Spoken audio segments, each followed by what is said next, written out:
Tremendo.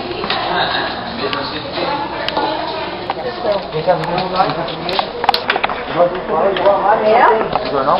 Ah, jornal? Isso é reclamar isso aqui, tá louco? Eu já tô transferida desde segunda-feira, de sexta. Ah, louco, isso aqui é ótimo sexta. Hã? De segunda? Desde sexta. E o que falaram pra senhora? Que só daqui 15 dias ainda a cirurgia. Se tiver vaga, se correr bem. Ela fala que 15 dias, mas não tem nem previsão. É. O dedo é pra arrancar o dedo. O que houve? Arrancar, porque fizeram a cirurgia, não deu certo, agora vão ter que amputar. Tem que amputar o dedão. Tá, qual que é o seu nome? Joyce. Joyce do quê? É Gomes da Silva. Ah. E o senhor, como é que é o seu nome? Jair Mendes de Souza. Qual foi o seu caso aí? No caso, eu caí de moto, fraturei o osso atrás do dedão, aí fizeram a cirurgia, me mandaram embora.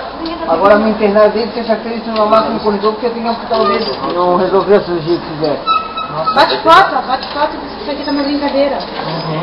Não tem nem visão, não tem nem sabe quando vão fazer. Olha onde estão dormindo, bate foto. Tem quantas pessoas na frente do senhor, o senhor sabe? Só 78. Da cirurgia? É?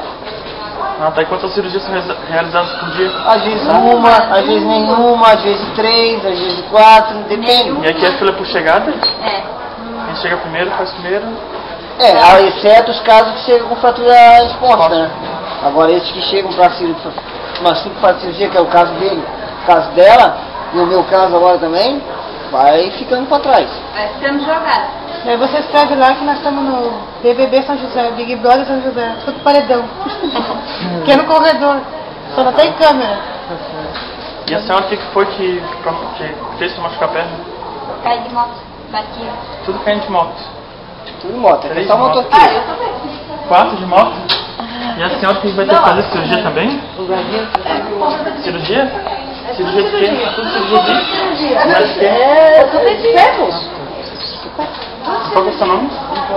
Ivone do quê? Se ela chega e fica boa, ela tem um concurso da garota, entendeu? Não, nós vamos ser padrinhos dos dois, olha só. Ela já tem dia 21, meu marido daqui tem nada, ele pegou aqui, ó, debaixo do corpo, eu tô pensando aqui Dia fora. 21 agora? Olha, eu tô passando aqui. Só foi isso aqui, cara. Meu pé de cima, embaixo do cobertor desse aqui, ó. Não tem nem previsão pra ir pra quarto, né? Não. Antes ainda foi pra quarto. Eu nem tenho precisão de ter dentro da cama, porque abaixa Com certeza, mas talvez se não brincar um pouquinho, a gente entra em depressão, não é? Acho que a gente tem que ir para costurar. Quer chamar um pegar um bilhete? Porque ela está disposta. Eu tô pedindo só aqui no hospital. Seus ramos não tem? Tem, mas está lotado. Também? Tá, o menino ali foi lá hoje. No hospital Coronópolis? Eu não posso Porque eu peguei só H1, Legal comunicar lá.